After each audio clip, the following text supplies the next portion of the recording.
오늘은 회복의 방법이라는 제목을 가지고 우리 함께 말씀을 함께 나누어 보도록 하겠습니다. 호주에는 베빌스라고 하는 보석 브랜드가 있습니다. 90년 가까운 역사를 가지고 있는 이 가족의 기업으로 한때는 그 호주 전역에 매장을 두고 있는 안정적인 회사였다고 합니다. 그러나 2010년대 초반 이 회사는 굉장히 심각한 위기에 빠지게 됩니다. 경기 침체와 경영 실패를 겹치면서 매출은 급감하였고 부채는 감당할 수 없는 수준으로 너무나도 늘어나게 되었습니다. 결국 이 회사는 파산 직전까지 몰리게 되었고 수십 개의 매장은 모두 정리해야 하는 그런 상황 가운데 놓였습니다. 당시 CEO였던 미셸 스탠튼은 그 회사의 문을 닫는 것이 실제로 법적인 절차를 검토해야 할 정도다라고 이야기를 했습니다. 오랜 시간 쌓아왔던 기업의 역사와 수많은 직원들의 삶이 한순간에 사라질 수 있는 아주 중요한 순간이었습니다. 그러나 그 CEO는 이렇게 판단합니다. 모든 것을 살릴 수 없지만 살릴 수 있는 것부터 살리자. 그래서 베빌스는 과감한 결정을 내립니다. 수익이 나지 않는 매장들을 모두 정리하였고 핵심 매장과 브랜드 본질에만 집중하기로 한 것입니다. 다시 본질로 돌아가기로 한 것이죠. 이 과정은 그들에게 있어서 결코 쉬운 결정이 아니었습니다. 매장을 줄인다는 것은 그들의 상실, 그들의 무너짐을 인정한다는 뜻이었고 오랜 시간 함께했던 직원들과도 이별을 해야 하는 상황이었습니다. 회복을 선택했지만 그들은 그 길은 여전히 고통스러운 과정이었습니다. 하지만 베빌스는 다시 예전처럼 돌아가자라는 목표를 세우지 않았습니다. 대신 이렇게 방향을 바꾸었습니다. 작아져도 괜찮다. 다시 건강한 상태로 서자. 그 선택 이후 이 회사는 서서히 안정되기 시작했습니다. 재정 구조가 되었고 남아있는 매장들은 오히려 더 집중된 서비스를 제공할 수 있었습니다. 그리고 약 9년이 지난 시간 베빌스는 다시 성장 궤도에 올라서 수천만 달러의 규모로 기업이 매각되는 성과를 이루게 됩니다. 미셸 스탠튼은 이 과정을 회고하며 이렇게 기록했습니다. 회복은 단번에 일어나지 않았습니다. 하루하루 버텨낸 선택들의 결과였습니다. 룻기의 회복도 이와 매우 닮아 있는 것 같습니다. 나오미의 가정은 한 번에 회복되지 않았습니다. 약속의 땅으로 돌아왔지만 아들도 없었고 재산도 없었고 미래도 없었습니다. 그러나 하나님께서는 아주 작은 곳에서부터 회복을 보여주셨습니다.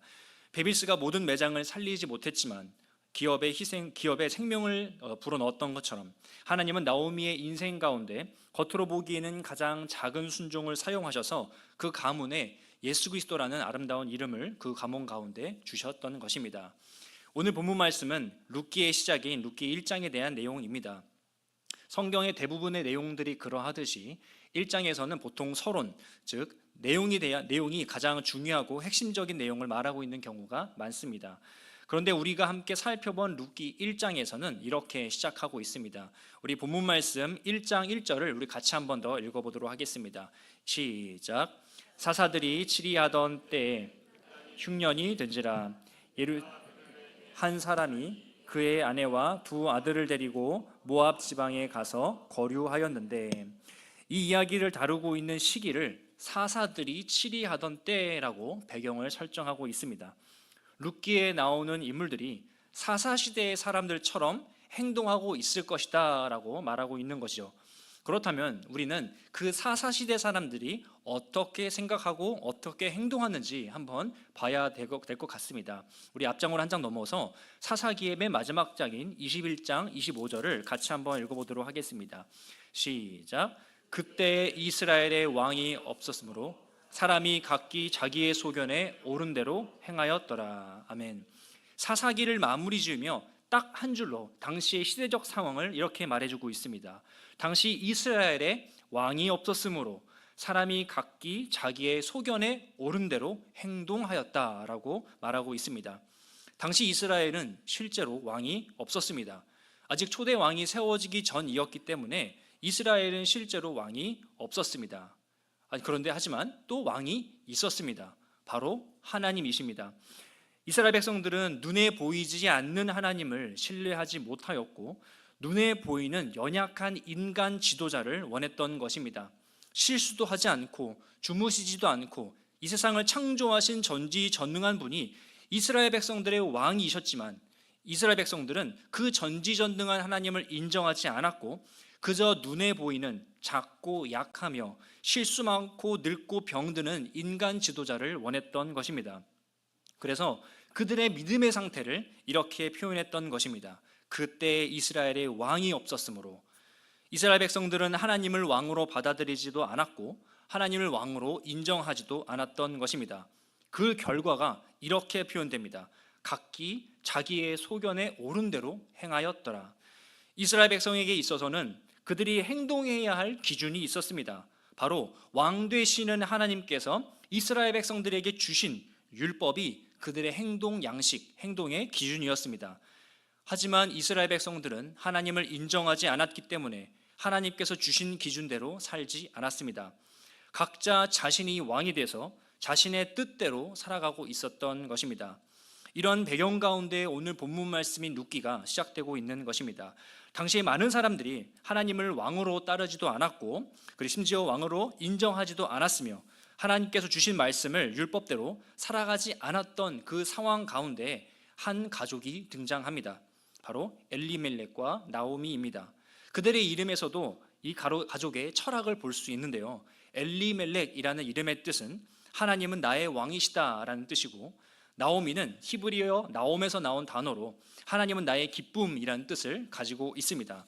결국 이들 가족은 이름에서도 알 수 있듯이 하나님을 왕으로 모시기로 결정하고 하나님을 기뻐하며 살아온 가족이었다는 것을 우리가 추측해 볼 수 있을 것 같습니다. 그런데 이 가정 가운데 위기가 찾아옵니다. 바로 흉년이 찾아오게 된 것입니다. 당시에 흉년이 시작된 것인데 여기서 사용된 이 흉년이라는 동사, 바로 라브라는 동사인데요. 이 동사는 단순히 굶주림 혹은 기근만을 가리키는 단어가 아닙니다.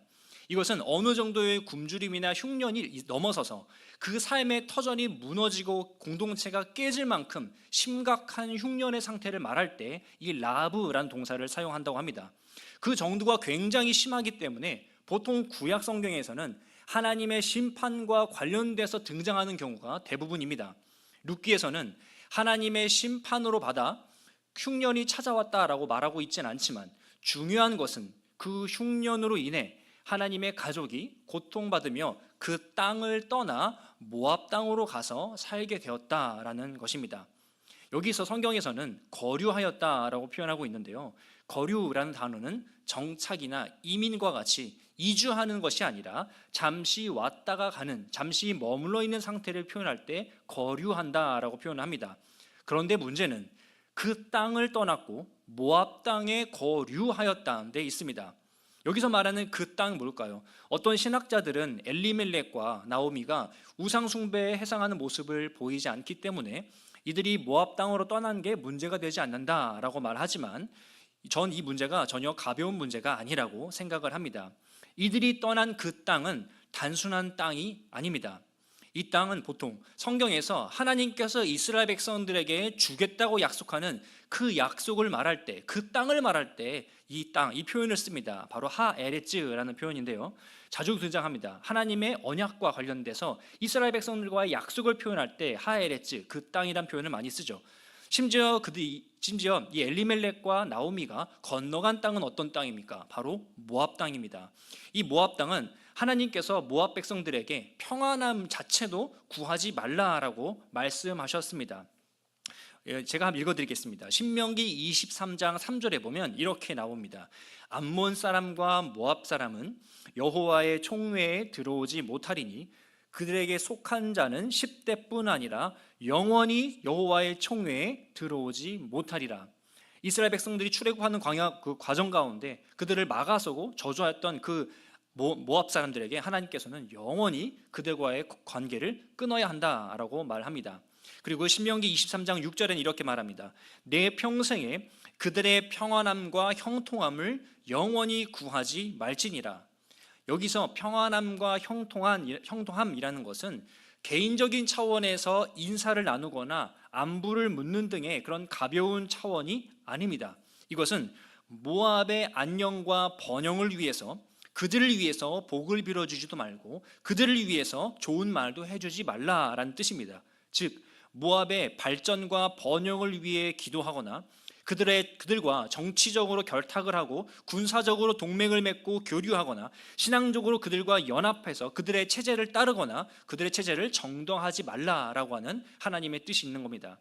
모압이란 나라는 하나님께서 저주하셨고 개인적 차원에서 이사를 묻는 등의 차원이 아니라 그들의 안녕과 번영을 위하여 복을 빌어주지 말라, 기도해주지 말라라는 뜻입니다.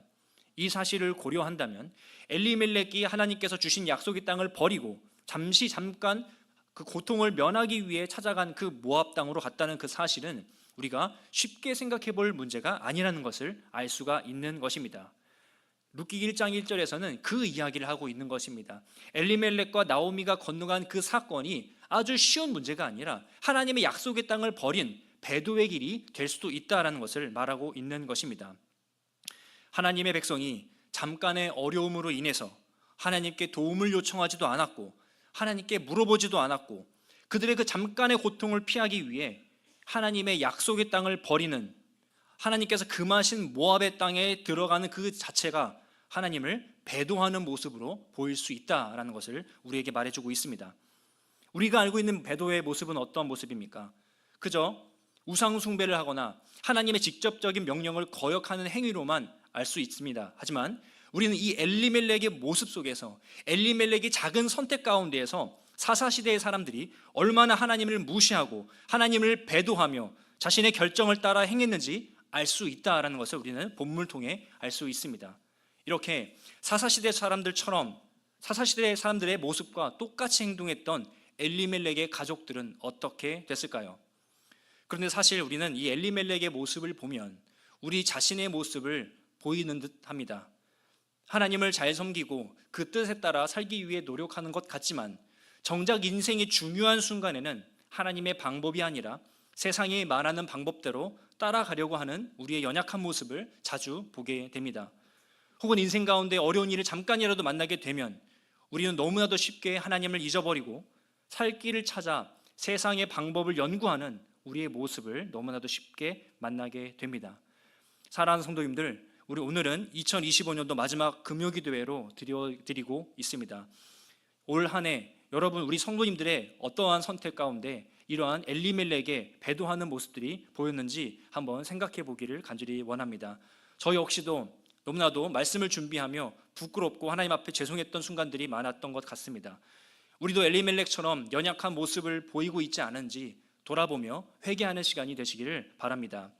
이렇게 삶 속에서 하나님을 배도한 엘리멜렉의 가족은 어떻게 되었습니까? 한마디로 쉽게 말해서 망했습니다.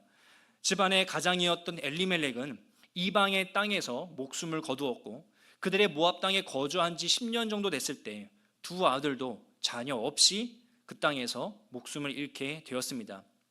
그런데 구약 성경에서 자녀가 없이 죽는다는 것은 그렇게 쉽게 받아들일 수 있는 일이 아니었습니다. 구약에서는 자녀가 복의 상징, 하나님의 은혜의 상징이었기 때문에 자녀가 없이 죽는다는 것은 바로 언약적 축복이 중단된다라고 여길 수 있는 부분이었기 때문입니다. 또한 율법 안에서 하나님께서는 자녀가 없이 죽는 것을 저주로 말씀하십니다. 하나님의 율법 안에 보면 누이와 동침을 하거나 혹은 다른 결혼한 이성과 성적인 관계를 갖는 사람들에게 하나님께서는 무자히 죽는 형벌을 내리십니다.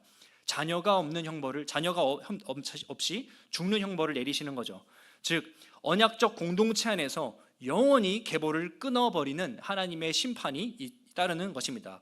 그렇기 때문에 자녀가 없는 고통은 지금의 이 시대와는 차원이 다른 굉장히 고통스럽고 두려운 형벌이라는 것을 우리는 알 수 있습니다.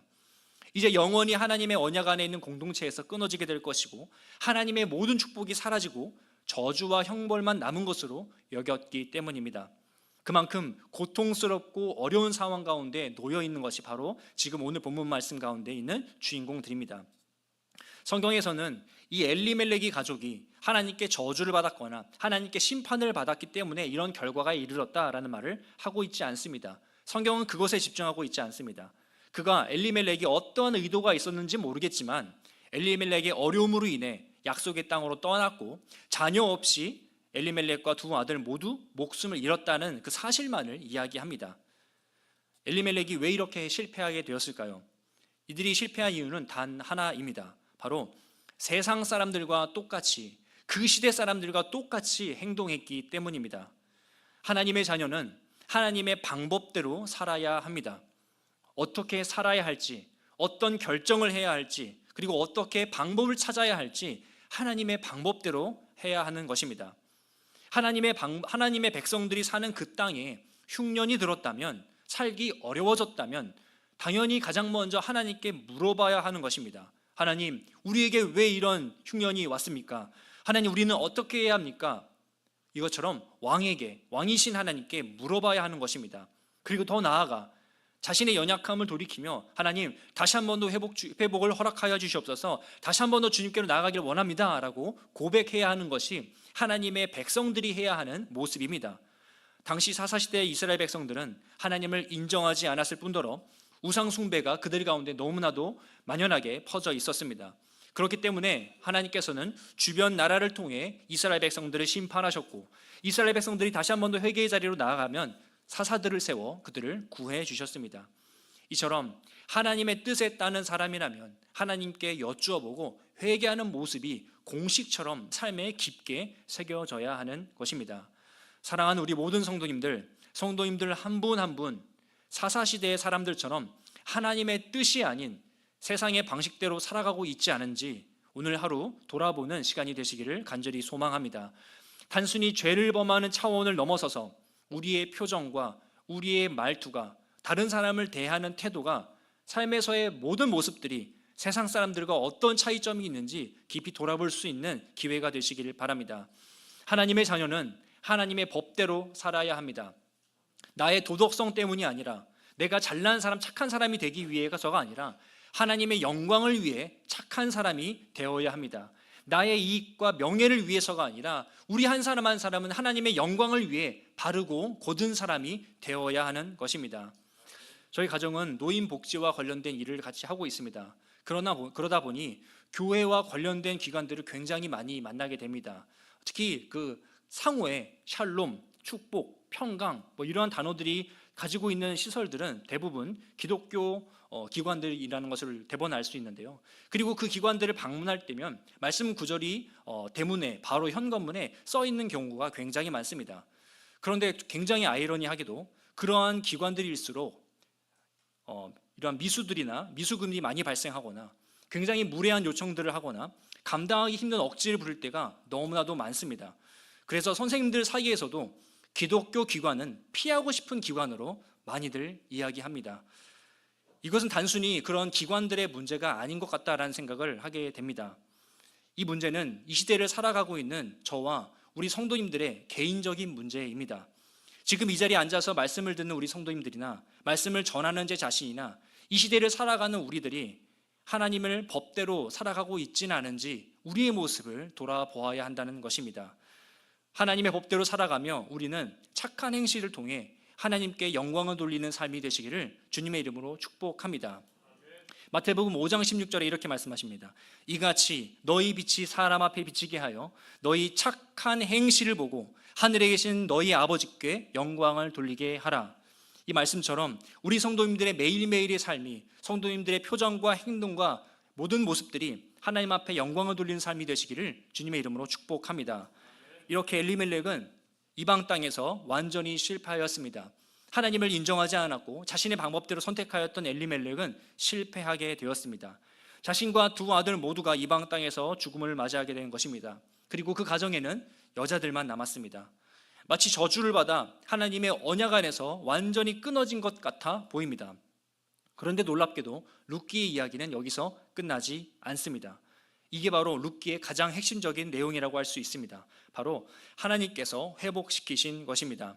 자세한 내용은 이 자리에서 다루지 않겠습니다만 결과적으로만 보면 하나님께서 하나님의 방법으로 이 가정 가운데 대를 이을 자를 보내주셨고 그 사람을 통해 이 가정이 회복되는 것을 우리가 볼 수 있습니다. 그리고 먼 훗날 이 계보 가운데 예수님께서 탄생하십니다. 이처럼 어떻게 이 가정 가운데 회복이 되었을까요? 오늘은 성경에서 한 단어로 표현할 수 있을 것 같습니다. 바로 슈브라는 동사입니다. 이 슈브라는 동사는 돌아가다, 회복되다 라는 뜻을 가지고 있습니다. 오늘 함께 읽은 룻기 1장에서는 이 돌아가다라는 단어가 8번이나 반복되어져 사용되고 있는 것을 볼 수 있습니다. 7절, 8절, 10절과 11, 12절, 그리고 15절과 22절까지 돌아가다라는 단어가 계속해서 한 단어인 슈브라는 동사를 통해서 반복적으로 등장합니다. 이것은 단순히 그들이 모압 땅에서 하나님의 약속의 땅으로 되돌아가는 귀국을 의미하는 것이 아닙니다. 귀국을 넘어서서 하나님의 심판으로 인해서 혹은 자신의 연약함으로 인해서 깨지고 무너진 그 이스라엘의 공동체를 회복시키는 하나님의 놀라운 사랑이 이 가운데에 담겨 있으며, 더 나아가 이러한 회복이 이스라엘을 넘어서 이방인에게도 이런 회복이 있을 것을 말하고 있는 것입니다. 이렇게 룻기에서는 회복을 말하고 있는데, 그렇다면 오늘 말씀 가운데 우리를 어떻게 회복시키실까요? 우리 두 가지의 말씀을 가지고 함께 보려고 합니다. 첫 번째로는 들어야 한다라는 것입니다. 우리 본문 말씀 6절을 함께 읽어보도록 하겠습니다. 시작. 그 여인이 모압 지방에서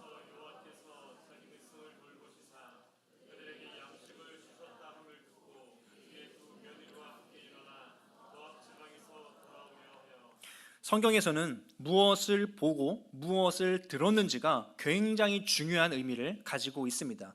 모압 땅에서 실패하고 깨어진 가정이 어떻게 기회를 얻게 됐을까요? 바로 나오미와 며느리들이 남편을 모두 잃고 힘들게 살아가고 있을 때 하나님께서 자기 백성을 돌보아 양식을 주신다라는 이야기를 듣게 됩니다.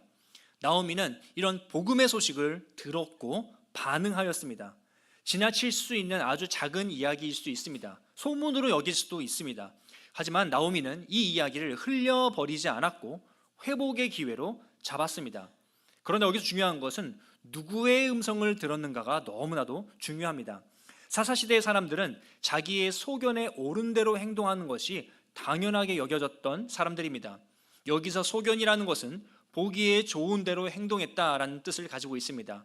자신이 보기에 좋은 대로 결정하고 자신이 보기에 좋은 대로 움직였다라는 것입니다. 하나님께 거룩히 구별된 나실인인 삼손이 자기가 보기에 좋은 대로 블레셋 여인과 결혼한 것처럼 자신이 보기에 좋은 것을 선택하는 것을 말할 때 소견에 옳은 대로 행동했다라고 말합니다. 사사기 14장 2절에 보면 이렇게 말합니다. 올라와서 자기 부모에게 말하여 이르되 내가 딥나에서 블레셋 사람의 딸들 중에서 한 여자를 보았사오니 이제 그를 맞이하여 내 아내로 삼게 하소서. 이 이야기는 블레셋 사람이 한 것이 아닙니다. 바로 나실인인 삼손이 한 이야기입니다.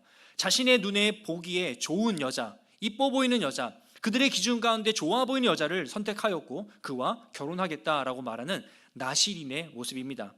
이처럼 무엇을 보고 무엇을 들었는지에 따라서 순종의 길을 걷는지 혹은 배도의 길을 걷는지 달라지게 되는 것입니다. 오늘 나오미는 하나님께서 자기의 백성을 돌보신다는 소식을 들었습니다.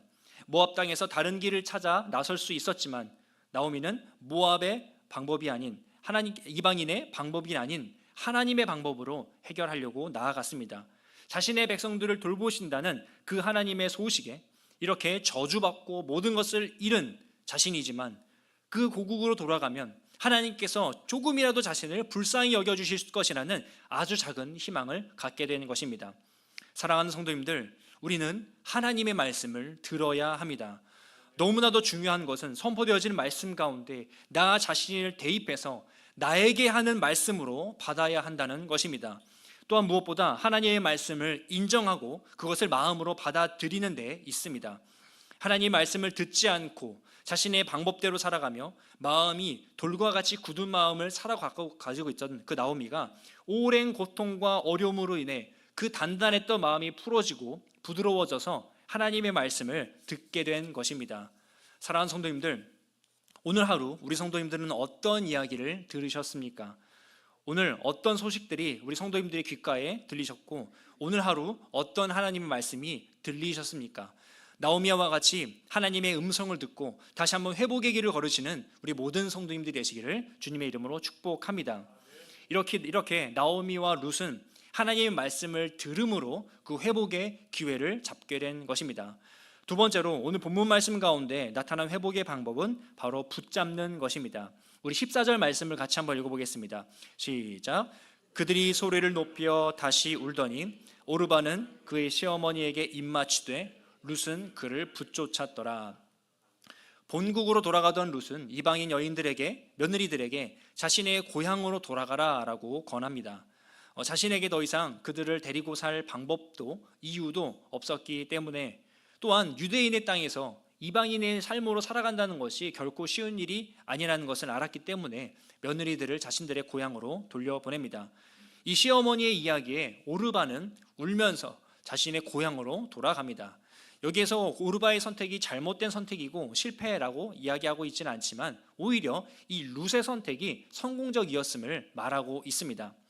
시어머니 이야기에 오르바는 본문 가운데서 룻은 시어머니를 붙쫓았다라고 표현되는데, 이 영어 원어로 잘라보면, 원어를 살펴보면 착 달라붙다, 추격하다 혹은 혼인하다, 매달리다라는 의미를 가지고 있습니다.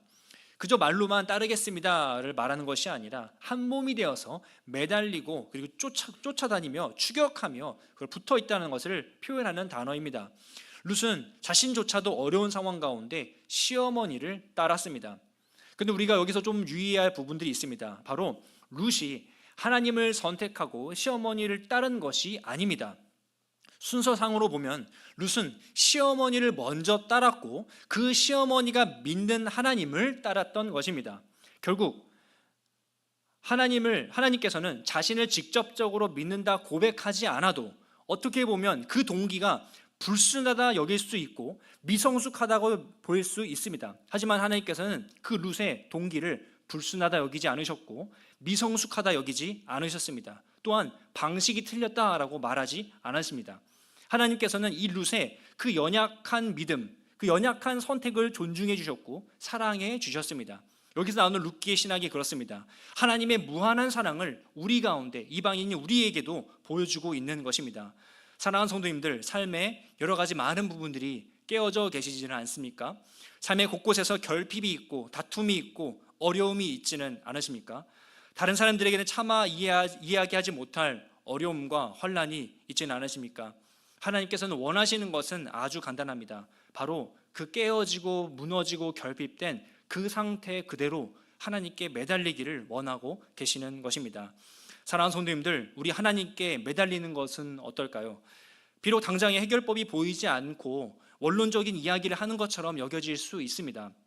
하지만 그 원론적인 이야기 같고 내 믿음과는 전혀 상관이 없는 것 같아 보여도 하나님께서는 나의 작은 이 믿음조차 사랑해 주시고 기억해 주신다고 관심 가져 주신다는 사실을 우리는 말씀을 통해 알 수 있습니다. 그렇기 때문에 우리가 할 것은 그냥 하나님께 매달리고 하나님께 도움을 요청하기만 하면 되는 것입니다. 이것은 구약에서만 이야기하고 있지 않습니다. 신약에서도 예수님께서도 직접 보여주셨습니다. 예수님께서 제자들에게 죽으시고 부활하신 뒤에 여러 차례 제자들에게 모습을 나타내 보여주셨습니다. 하지만 믿음이 연약한 제자들, 그들의 깨진 믿음은 쉽게 회복되지 않았습니다. 그들이 경험한 실패와 그들이 경험한 충격은 너무나도 컸기 때문이죠. 그리고 또한 그들의 믿음이 아직도 너무나도 작아서 회복되기 어려웠습니다. 세 번째 제자들에게 나타나셨을 때 예수님께서는 그 낚시하고 있는 제자들에게, 물질을 하고 있는 제자들에게 갈릴리 바닷가에 모닥불을 피우고 예수님께서는 찾아가셨고 그들을 부르셨습니다. 그리고는 처음 만났을 때처럼 행동하셨습니다. 낙심한 제자들은 예수님께 나아갈 때 예수님께서는 그 제자들에게 무엇을 말씀하셨을까요? 무엇을 원하셨을까요? 믿음을 잃은 제자들에 대한 질책일까요? 실망한 마음을 표현하셨을까요? 요한복음 21장 10절에 예수님께서는 이렇게 말씀하십니다. 예수께서 이르시되 지금 잡은 생선을 좀 가져오라. 여기서 생선이란 단어는 판매 가치가 높은 익투수가 아닌 가치 없고 쓸모없는 옵사리온이다 라고 예전에 제가 이 자리에서 말씀드린 것이 있는 것 같습니다. 예수님께서는 완성된 것을 원하시는 것이 아니라 부족하고 가치가 없고 쓸모없는 그 연약한 모습 그대로를 원하고 계시는 것입니다. 사랑하는 성도님들, 비록 부족하고 연약하여도 있는 모습 그대로 하나님께 매어 달리는 우리 모든 성도님 되시기를 주님의 이름으로 축복합니다. 그 믿음이 너무 작아서, 믿음이 너무 없어서 내 기도는 전혀 들으시지 않을 것처럼 생각돼도 그 자체로 하나님께 나아가시기를 바랍니다. 하나님께서는 우리가 보기에 불순한 동기로 하나님을 선택한 것처럼 보이는 그 이방인 여인에게도 하나님께서는 기회를 주셨고 그 여인을 통해 예수님을 이 땅 가운데 보내주셨습니다. 사랑하는 성도님들, 하나님을 선택하고 하나님께 매어 달리는 우리 모든 성도님들이 되시기를 주님의 이름으로 축복합니다. 우리 말씀을 정리하겠습니다. 하나님의 약속의 땅을 떠난 엘리멜렉은 그의 연약한 믿음으로 인해 완전히 실패하게 됩니다. 하나님의 방법이 아니라 세상의 방법을 선택한 엘리멜렉과 두 아들 모두 자녀 없이 이방 땅에서 목숨을 잃게 되는 것입니다. 세상적으로 볼 때는 완전히 실패한 인생이 되는 것입니다. 하지만 그 가족은 완전히 실패하지 않았습니다. 다시 회복되었을 뿐 아니라 그의 가문 가운데에서 예수님이 태어나시는 것입니다. 어떻게 완전히 실패한 가정이 다시 회복할 수 있었을까요? 첫 번째로는 하나님의 말씀을 들었기 때문입니다. 나오미는 하나님께서 자신의 백성을 돌보신다는 소식을 듣게 되었습니다. 성경에서는 무엇을 보고 무엇을 듣는지 너무나도 중요하게 말합니다. 자신의 생각과 자신의 기준으로 보고 듣는 것이 아니라, 자신이 좋아하는 대로만 보고 듣는 것이 아니라 하나님의 기준대로, 하나님의 방법대로 보고 들어야 한다는 것입니다. 두 번째로는 잘 붙잡아야 한다라는 것입니다. 룻은 시어머니를 붙잡았습니다. 하나님을 먼저 붙잡지 않았습니다. 시어머니를 붙잡아 선택했고 그 시어머니가 믿는 하나님을 따르겠다라고 말했습니다. 이러한 관점이라면 하나님을 믿게 된 동기가 불순하게 여겨질 수 있습니다. 믿음이 연약해 보일 수 있습니다. 하지만 하나님께서는 이 룻의 연약한 마음조차 이쁘게 보셨습니다. 하나님께서는 완성된 믿음을 원하시는 것이 아니라 연약하지만 있는 모습 그대로 하나님께 매달리기를 기다리고 계시는 것입니다. 이 자리에 계신 우리 모든 성도님들께서도 세상의 소리를 듣는 것이 아니라 하나님의 음성에 귀를 기울이시고 무엇보다 어떤 상황 가운데서도 하나님을 붙잡는 우리 모든 성도님들이 되시기를 주님의 이름으로 축복합니다. 우리 함께 아까 찬양 불렀던 다시 일어나 우리 함께 찬양 부르시고 우리 같이 기도의 자리로 나아가도록 하겠습니다. 이 찬양의 가사를 우리 말씀을 기억하면서 깊이 묵상하며 같이 우리 불러보도록 하겠습니다.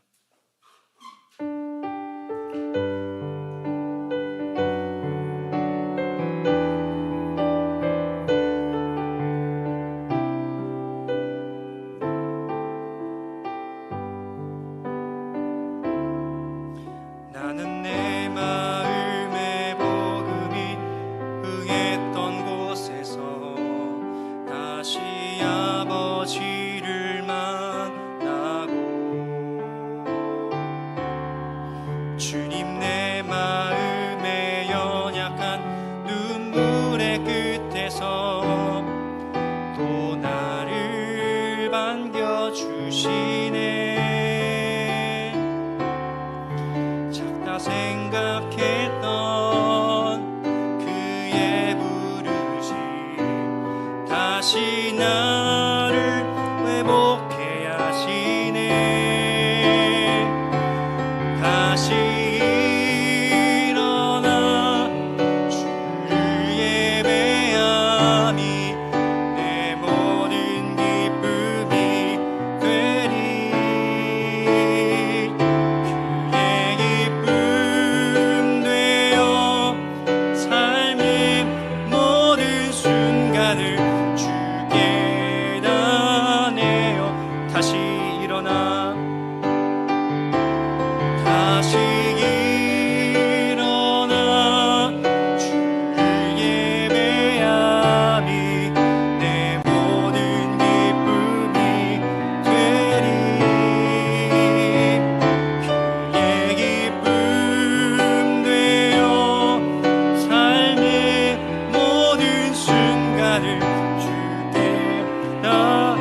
같이 말씀을 기억하면서 함께 기도의 자리로 나아가겠습니다. 혹시 사업과 자녀와 건강의 이유로 실패했다고 생각되시는 분들, 우리 성도님들 계십니까?